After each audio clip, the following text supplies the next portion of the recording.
예, 반갑습니다. 오늘은 11월 28일 이제 금요일 말씀입니다. 느헤미야 8장 말씀 함께 같이 볼 텐데요. 마음이 말씀을 만났을 때라는 제목으로 말씀 나누도록 하겠습니다.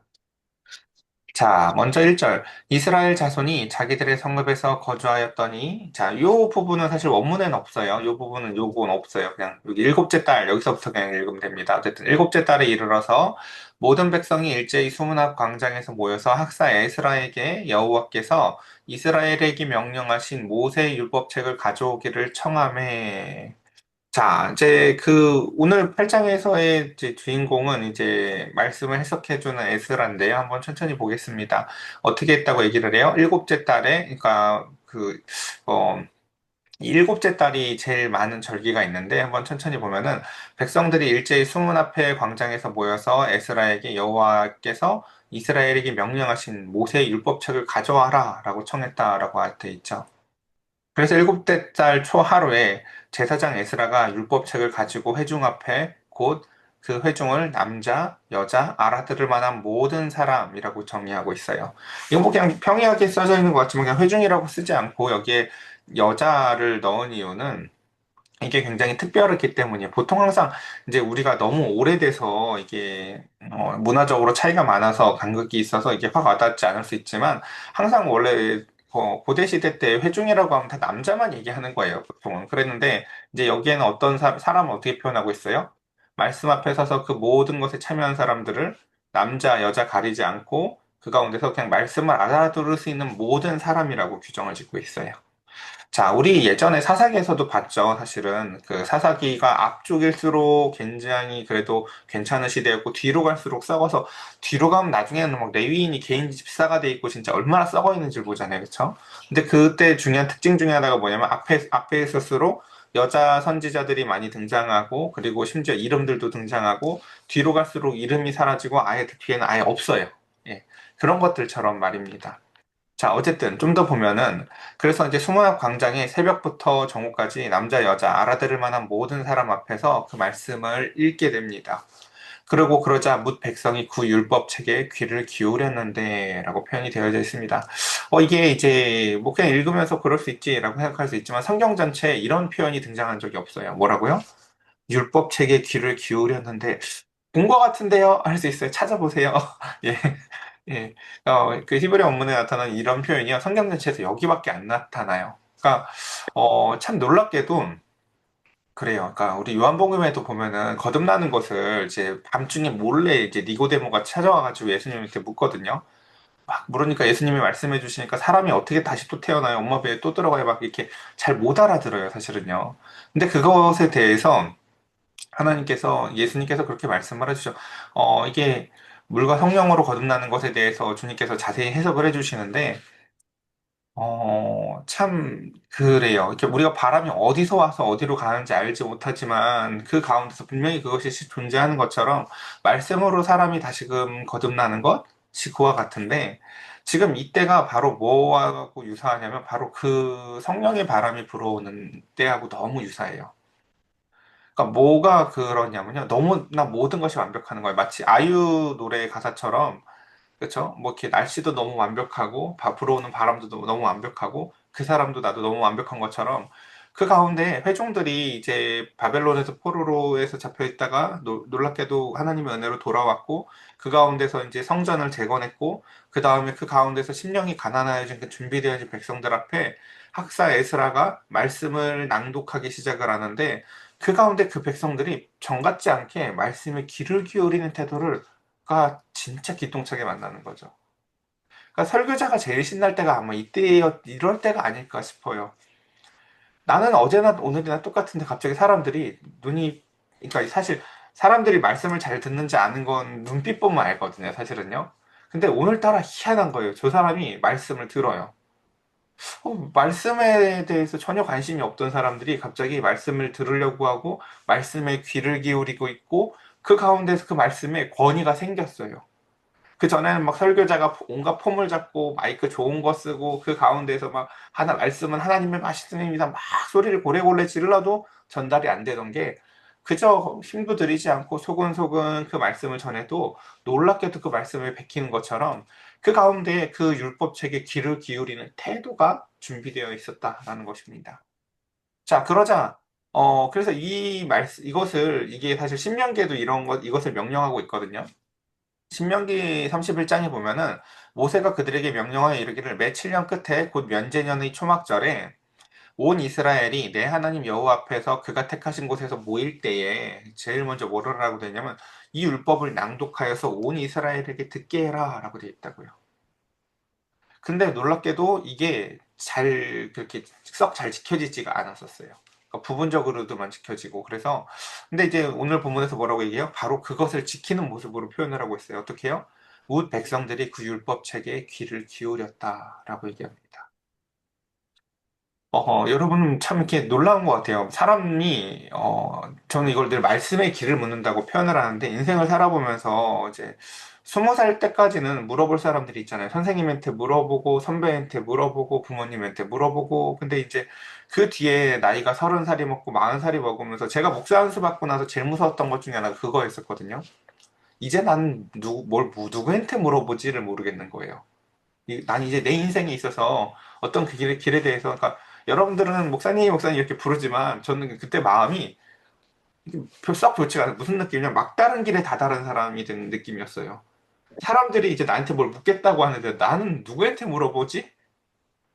그리고 나는 어떻게 모든 것들을 감당하고 책임지지? 라는 생각들이 많이 들었거든요.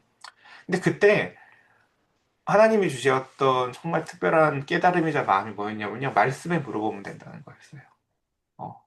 처음에는 사람한테 열심히 물어보려고 사람을 열심히 찾아다녔거든요. 근데 찾아다닐수록 실망감이 큰 거예요, 계속해서. 그래서 참 그때 고민을 많이 했었는데, 보니까 다윗이 일평생을 말씀에 묻더라고요.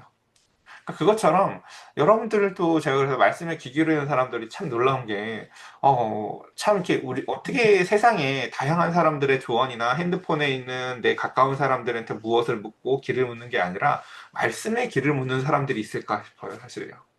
근데 놀랍게도 바로 이 본문에서 지금 그 백성들이 그와 같은 태도가 준비되어져 있었다. 그래서 뒤에 보면 사전 그림을 이렇게 그려주고 있어요.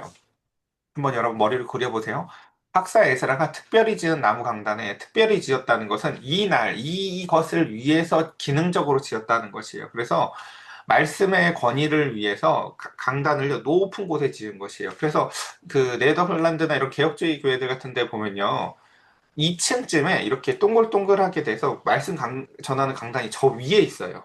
그게 갖는 상징적 의미가 뭐냐면은 하늘로부터 내려오는 말씀이라는 것을 시각적으로 보게 해주는 것이에요. 아, 그래서 사람들이 다 우러러 보는 거죠, 말씀을. 그러니까 그게 강단을 높여서 목회자를 높이기 위한 것이 아니라 무엇이라고요? 말씀의 어떠함을 바라보는 태도예요, 사실은요. 뭐 저희도 교회가 낮아서 그렇지 나중에 높으면 해보고 싶어요, 그렇게요. 어쨌든. 그리고 나서 이제 보면 오른쪽의 선자 마띠아, 스마와 아나야, 우리야와 힐기야와 마아세야요. 그 왼쪽의 선자는 부다야와 미사엘과 말기야와 하숨과 하스바타와 스가랴와 무슬람이라라고 돼 있어서 이제 우리 번역은 6명, 7명인 것처럼 했지만 마지막에 스가랴와 무슬람이 아니라요. 스가랴 무슬람이에요. 한 사람이에요. 어쨌든 그래서 이제 그림이 그려주고 있는 게 뭐 이름 몰라도 돼요. 학사 에스라가 이 초막절에 사람들에게 말씀을 선포하였고 그 가운데서 이것을 위해서 더 기능적으로 특별하게 지은 또 책 생략하시면 안 돼요. 두루마리잖아요. 그쵸? 이 당시에 말씀이 크다고 이렇게 쫙 펼쳐놓고 두루마리 성경을 펼쳐놓고 그 가운데에서 그들에게 이것을 낭독해주고 그 양 옆에는 6명 지금 서 있는 거예요. 그 그림을 머릿속으로 떠올리시면서 계속 가봅시다. 5절. 에스라가 모든 백성 위에 서서 그들 목전에다가 책을 펴니까 책을 펼 때 모든 백성들이 일어났다라고 되어 있습니다. 그러니까 이게 말씀을 대하는 백성들이 당시의 태도였다라는 것이에요. 그러니까 말씀을 가만히 앉아서 들을 수 없어요. 그래서 다 서요. 그러니까 이게 욥기에도 이런 표현이 가끔 등장을 하는데 이게 원래 노인이나 공경할 만한 사람을 봤을 때 대하는 태도거든요. 우리도 그런 태도 있잖아요. 그렇죠? 가만히 앉아서 밥 먹다가 이렇게 그쵸 되게 높은 사람 오면 일어나죠. 그것처럼 그 가운데서 말씀에 대한 태도가 그와 같았다라는 것이에요. 하나님의 말씀을 내가 라고 하면서 그 백성들이 모두 다 일어섭니다. 그리고 에스라가 위대하신 하나님 여호와를 송축하며 모든 백성이 손을 들고 아멘 아멘 하고 응답하고 몸을 굽혀 얼굴을 땅에 대고 여호와께 경배하니라라고 합니다. 그러자 이제 그러니까 이런 순간들이 사실 우리의 인생에 있어서 세 번 정도만 있어도요 사람이 변하는 걸 볼 거예요. 제가 요즘에도 늘 제일 많이 고민하는 게 똑같거든요. 뭐냐면요. 사람이 변하나라는 거예요. 철드는 거랑 무슨 차이가 있는 걸까라는 것이에요. 이게 어, 이 생각을 안 하고 목회를 하면 뭐 편할 수도 있을지 모르겠어요. 근데 전 늘 이 생각이 떠나질 않거든요. 근데 어, 제가 본 바로는요. 말씀과 태도가 인생에 있어서 나의 태도와 심령의 가난함과 해석된 말씀이 만나졌을 때마다 사람은 분명 변해요. 그리고 그게 크게 1년에 두세 번만 있어도요. 그 가운데서 정말 눈에 보여요. 사람이 변하는 것이. 그러니까 이게 만나는 게 참 생각보다 그러니까 쉽지가 않죠. 그러니까 여러분들 중에 정말 내가 심령의 가난함이 있고 말씀에 대한 그 태도가 준비되어 있어서 그리고 또 그것을 바르게 해석된 잘 말씀을 전해주는 목회자의 말씀과 그것이 만나여지는 것들을 누린다면 정말 내가 얼마나 귀한 복을 받았는가들을 참 아셔야 돼요. 그러니까 대개는 말씀이 있어도요, 태도가 없어요, 대개요, 사실은요. 또는 태도가 있어도 말씀이 없는 경우들이 많아요. 제가 예전에 미국 가서 이제 유명한 교회들을 탐방해 봤을 때 그 치우침이 정말 컸었거든요. 전에도 이제 제가 전에 해영 집사님한테도 말씀드렸지만 어느 교회는 이제 그 세들백 교회 같은 경우는 이제 그 부흥을 되게 중심으로 뒀기 때문에 토요일 날에 준비된 사람들이 와서 미리 예배를 드리고 주일 날을 그냥 아무나 와서 이렇게 드릴 수 있도록 구도자 예배라고 해서 굉장히 무슨 토크쇼처럼 굉장히 낮춰놨어요.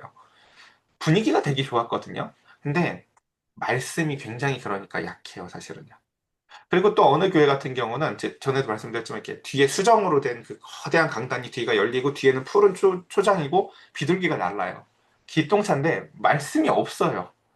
정말 그냥 좋은 얘기만 해요. 그 장애인이 나와서 그냥 이렇게 뭐 얘기하고 그렇죠.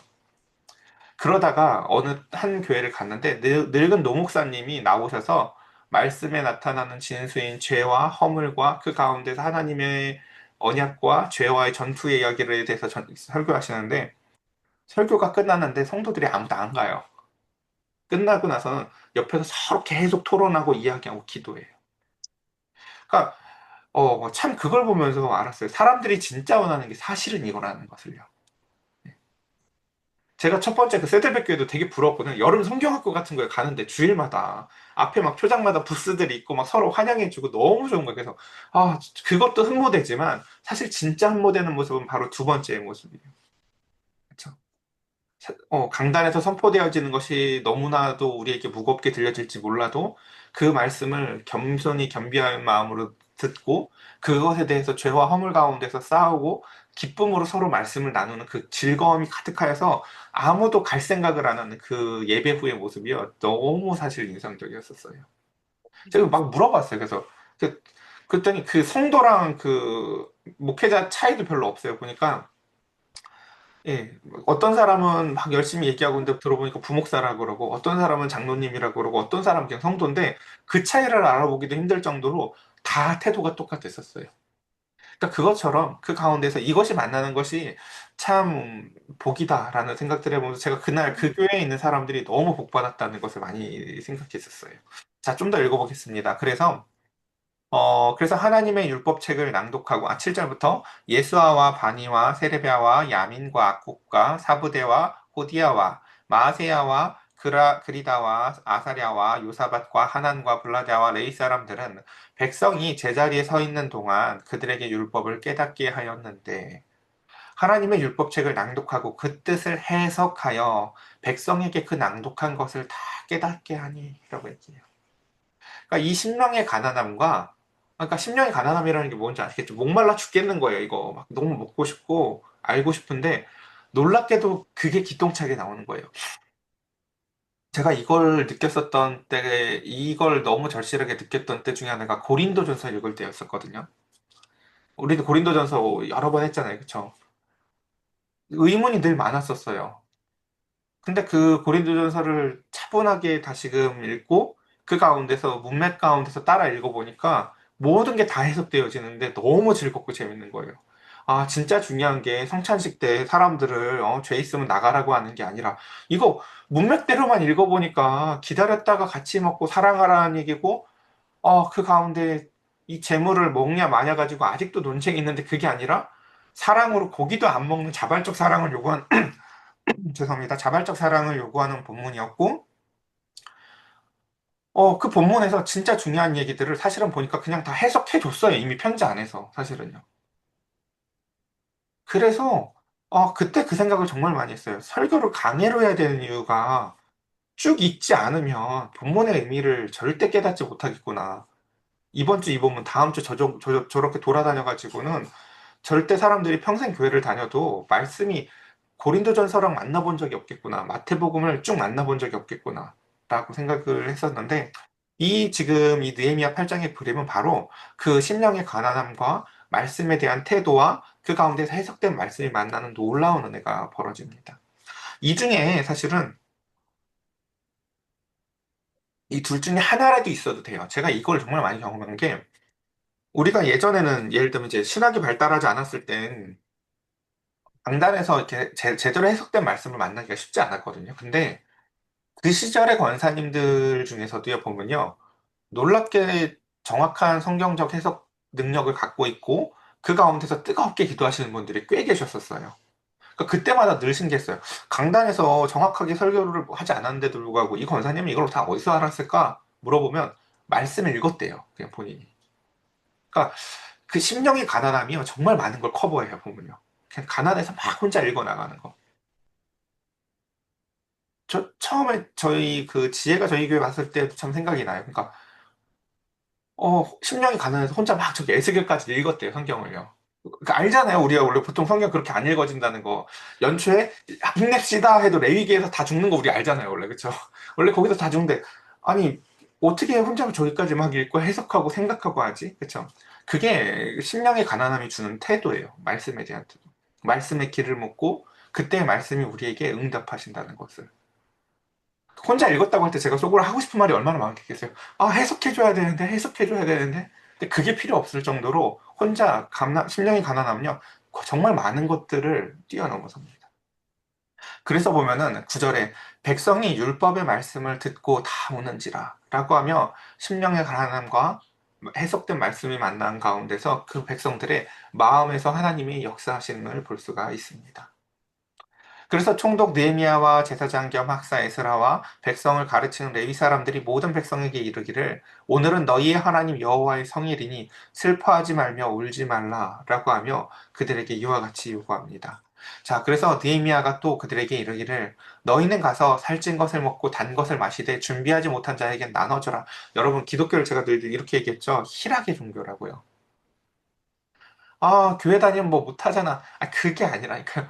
교회 다니면요, 술, 담배를 못하는 게 아니라요. 그거보다 훨씬 큰 기쁨을 만나서, 여러분 그런 말 안 들어보셨어요? 저 어렸을 때는 항상 학교 끝나고 나면 교회에 가서 내내 놀았거든요. 언니 오빠들이 사다 주는 뭐 이렇게 떡볶이 먹으면서 피아노도 치고 찬양도 부르고 내내 교회에서 놀다가 해질 때쯤 집에 갔는데 온갖 게임을 다 했어요. 근데 그 게임들이 지금 생각해보면 세상 사람들은 술자리에서 하는 게임이랑 비슷할 것 같아요.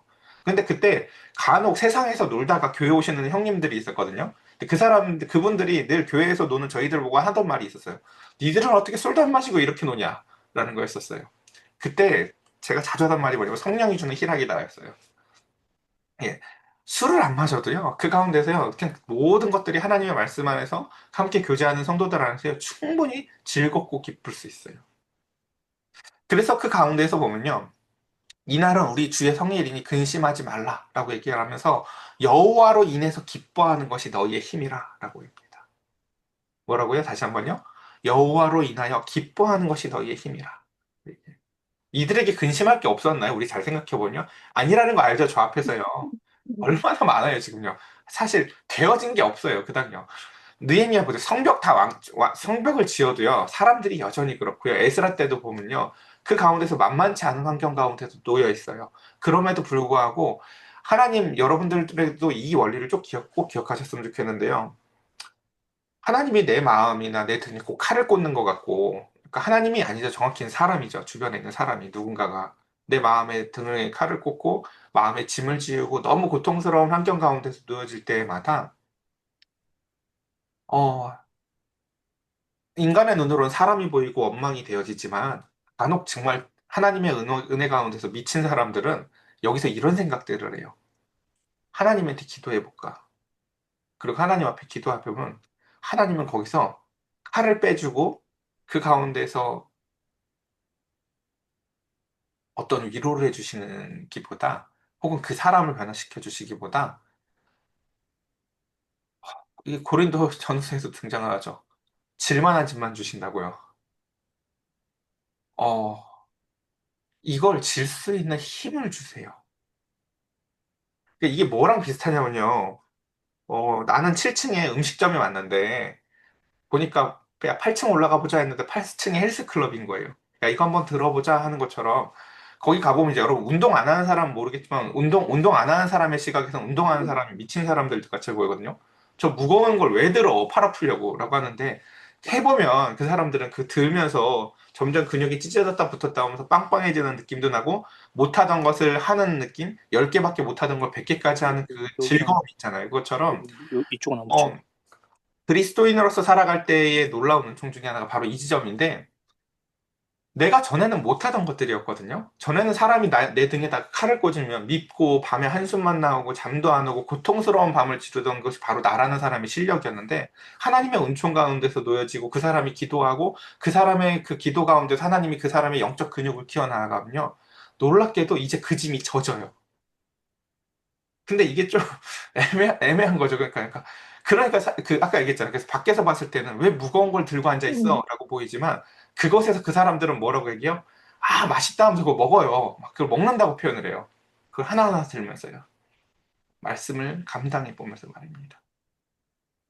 그래서 그것을 이렇게 얘기해요. 여호와로 인해서 기뻐하는 게 너희의 힘이다. 하박국도 말을 하죠. 야, 포도나무에 열매 같고 뭐 이렇게 울타리 외양간에 송아지가 없어도 난 뭐라고요? 여호와로 말미암아 기뻐해라고 노래한다. 그게 그리스도인의 최고의 힘입니다.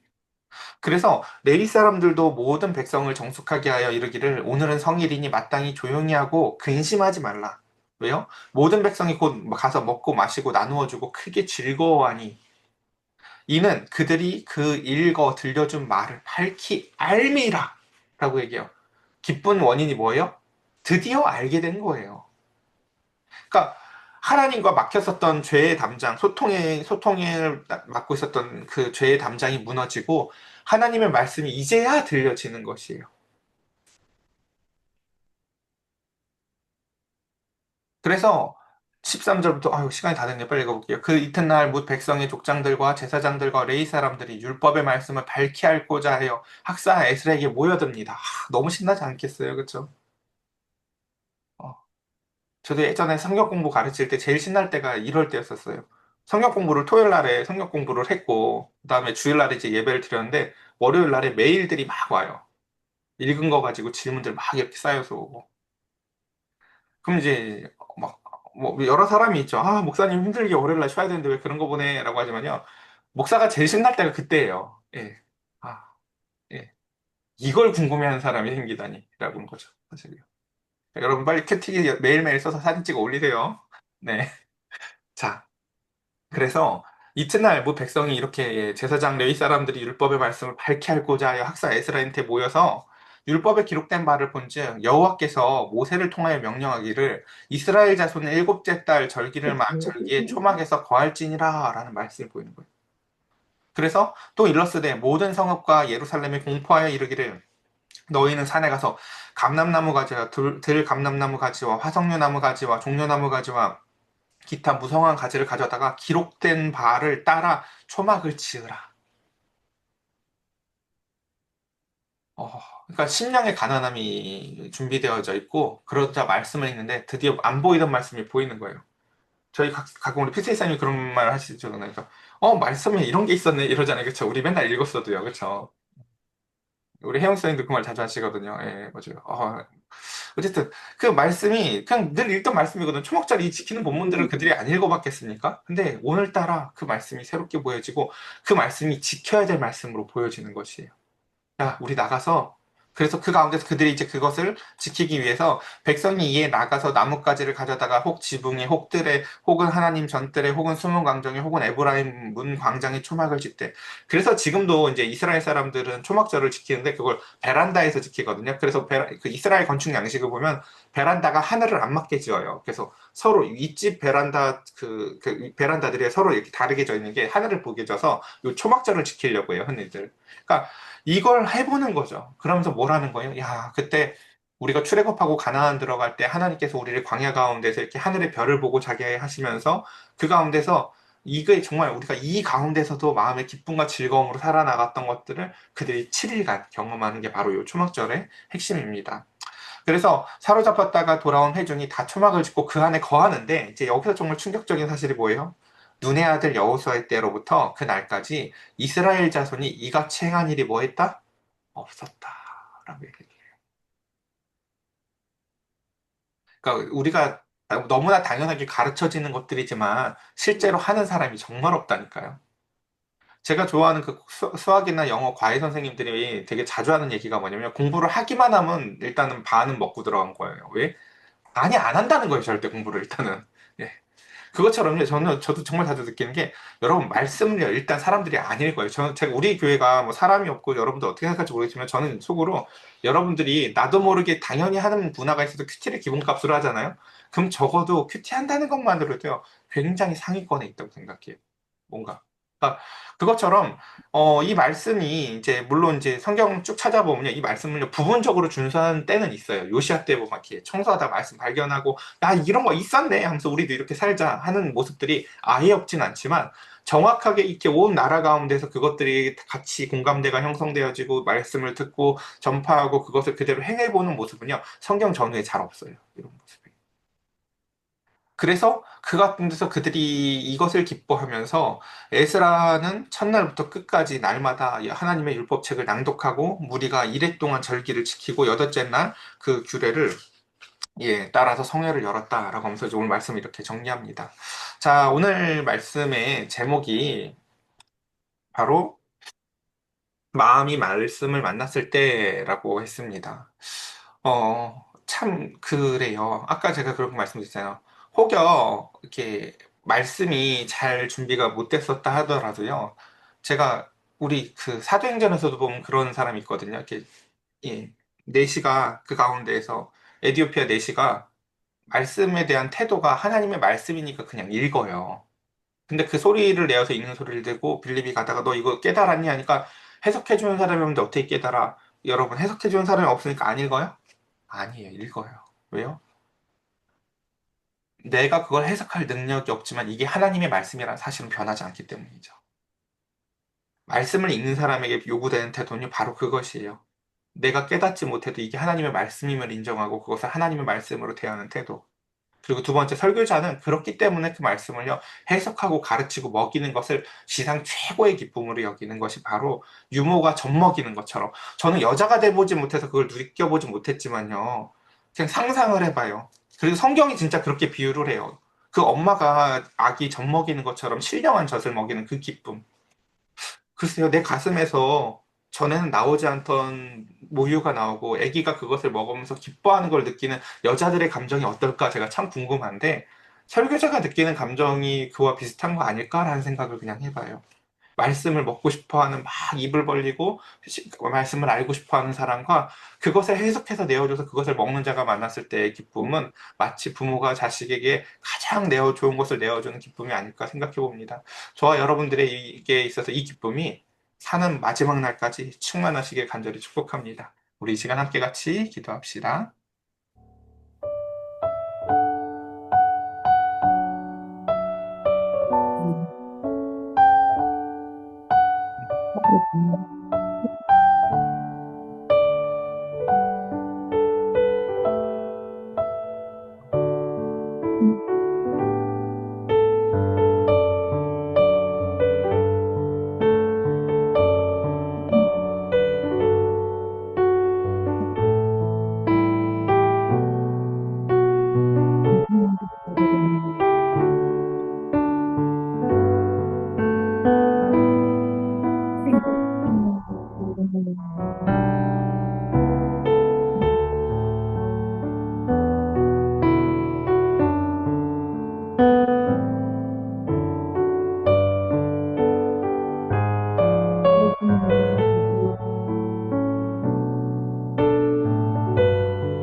제가 기도드리겠습니다.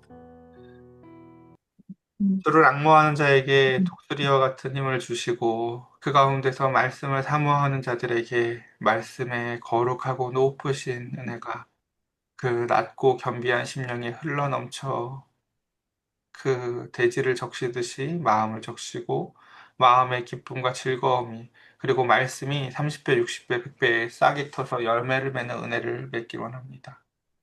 오늘 에스라는 그를 위하여 특별히 제작한 그 강단에 서서 좌우에 6명씩 서서 말씀을 낭독하고 레위인들이 열심히 말씀을 다시금 재해석해주고 가르쳐주며 백성들이 그것을 듣고 즐거워하고 기뻐하며 슬피 울며 기도할 때 오늘은 기뻐하고 즐거워하라 여호와로 말미암아 기뻐하는 것이 힘이라 말씀하셨던 모든 것들을 기억하며 주님 우리 사랑하는 성도들 오늘도 그 심령의 가난함과 말씀이 만나는 그 놀라운 은혜를 더하여 주시옵소서. 비록 거리가 멀고 사는 것이 여의치 않아서 우리가 한 공간에 모여서 예배드리지 못하지만 이렇게 줌으로도 우리가 얼마든지 눈을 보고 마음을 같이하여 하나님을 예배할 수 있게 하심을 참으로 감사합니다. 우리 사랑하는 성도들 이 시간을 통하여서도 충만히 하나님의 은혜를 누리게 하시고 기도하게 하시고 하나님 마음과 말씀이 만나는 귀한 시간 되게 하여 주시옵소서. 우리 주 예수 그리스도의 이름으로 기도드렸사옵나이다. 아멘. 아멘.